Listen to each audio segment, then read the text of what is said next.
बनाने में किसको आधार बना के कोई मंदिर तोड़ देगा। प्रोफेसर राजपूत, ये जो जी सर, प्रधानमंत्री जी का 10 साल का कार्यकाल में एक लाइन में बताना चाहूंगा। अगर देश के 145 करोड़ लोग में से 80 करोड़ लोग राशन फ्री का लेकर सरकार से खाना खा रहे हैं, ये भारत की उपलब्धि है। मोदी जी ने ये कहा है, ठीक है। अब 4 जून 2024 मोदी जी देश के प्रधानमंत्री नहीं रहे। योगदान नहीं है भाई साहब। बताया था आपने, राधा रमन जी ने बताया था, वो अनाज सड़ रहा है, वो थ्योरी बताई थी आपने पूरी। अनाज सड़ रहा है, उसका ऊपर से डांट आई है, सुप्रीम कोर्ट वगैरह से ऑर्डर्स आए हैं, बताओ।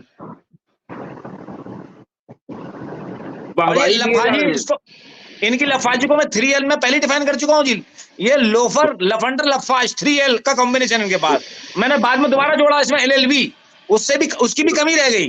सारे लोफर, लफंडर, लफाज तो बेस्ती खत्म हो गए थे पहले चरण में, तो मैंने देखा दूसरे तीसरे चरण में कौन काम कर रहा है वहाँ। ये लोफर, लफंडर, लफाज तो हमारे यहाँ होते हैं पश्चिम उत्तर प्रदेश में।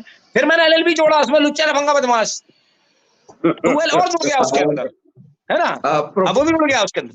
देखिए 4 जून 2024 नरेंद्र मोदी देश के प्रधानमंत्री नहीं रहेंगे। बात है, मेरी एक बात सुनिए, बहुत हल्का स्टेटमेंट दूंगा।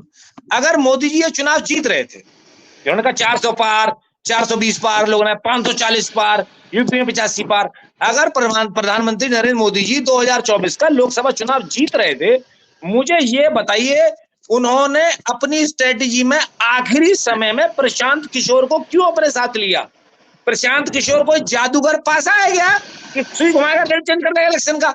चौथे पांचवें चरण के बाद उन्हें प्रशांत किशोर याद आ रहा है, छठे चरण में आएंगे इन्हें जो याद आ रहा है, क्या नाम है को, ये जोगेंद्र यादव जी याद आ रहे हैं। अब ये जोगेंद्र यादव भी को की तरफ से स्टेटमेंट दे रहे हैं, जहाँ स्टेटमेंट 14 दिलवाए।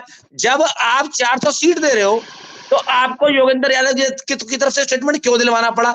ये प्रधानमंत्री जी की हर तरह से स्ट्रेटेजिक हार हो चुकी है, सारे रणनीतिक तौर तरीकों को हार चुके हैं। 1% हो सकता है वो जीत जाए, 0.00 बताता हूं आपको क्यों। इस वक्त वर्तमान में एक महापुरुष हमारे अंदर जिंदा है, रॉबर्ट ग्रीन प्रोफेसर का नाम है, जो मास्टर स्ट्रेटेजीज के ऊपर किताबों पे किताबें लिखते चले जा रहे हैं। और आप यकीन नहीं मानेंगे, पूरे देश के, दुनिया के सारे देशों की मिलिट्री उनको स्टडी कर रही है, सारा कॉर्पोरेट वर्ल्ड उनको स्टडी कर रहा है, सारे बिजनेसमैन उनको स्टडी कर रहे हैं, सारे पॉलिटिशियन को स्टडी कर रहे हैं, सिवाय हमारे भारत देश में आएंगे। यहाँ तो योगी जी मोदी जी हमारा सब्जेक्ट गायब करवा दिया, उनकी किताबें जलवा दी सारी की सारी। रॉबर्ट ग्रीन इतने मान लेकर के देखिए, उनके शब्द बता रहा हूं आपको मैं, उन्होंने कहा 99% द military commanders are fools. Present day का बताया उन्होंने, fools, they don't know how to operate on strategy and same is applied to the political scenario of the world. 99% लोग सिर्फ तुक्केबाज हैं, अपनी किस्मत से जीत रहे हैं। अगर 1% मोदी जी चुनाव जीत भी गए तो इसमें उनकी किस्मत के और लफाजी के पुट के अलावा दूसरा कुछ नहीं है। मैंने पहले भी कहा है, क्लाउसविट ने कहा है, प्रथम राजा एक भाग्यशाली योद्धा था, भाग्यशाली योद्धा था कि वो सर्वाइव कर गया। देखिए वॉरफेयर में, जीवन में लक का बहुत बड़ा संयोग है और इस संयोग को नकारा नहीं जा सकता है। हो सकता है अपनी किस्मत से, अपने भाग्य से वो एक बार को 1% जीत जाए, लेकिन जनता उन्हें पूरी तरह से नकार चुकी है।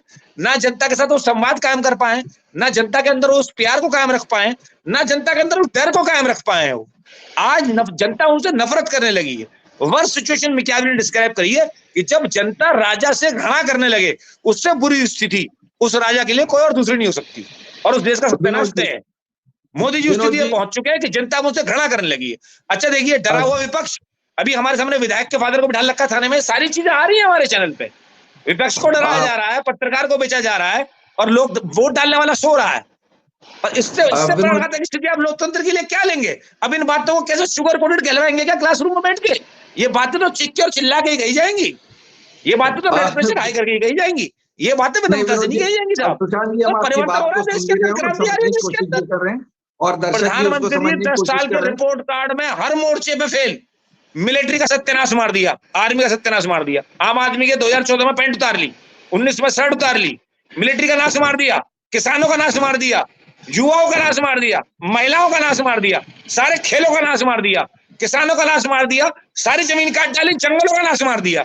एक चीज का नाश बता, उसके बाद भी लोग, अगर आज भी लोग प्रधानमंत्री के खिलाफ बोलने में डरते हैं, तो मुझे इस पे एक नई रिसर्च करनी पड़ेगी, अपनी पीएचडी स्ट्रेटेजी में छोड़ के, अपनी प्रोफेसर मिलिट्री में छोड़ के, कि ये गुलामी की जड़ें, ये नपुंसकता की जड़ें इस देश के लोगों में कितनी गहरी है।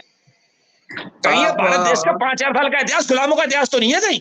मुझे अपने रिसर्च का टॉपिक चेंज करना पड़ जाएगा, अगर संयोगवश, भाग्यवश या ईवीएम की कमाई के वक्त ईवीएम की कालागुजारी चलते प्रधान मोदी जी दोबारा चुनाव जीत गए। 99.9% मैं श्योर हूं कि इस बार 4 जून को चुनाव हार रहे हैं। जय हिंद, जय भारत। इस पर फिर बात करेंगे।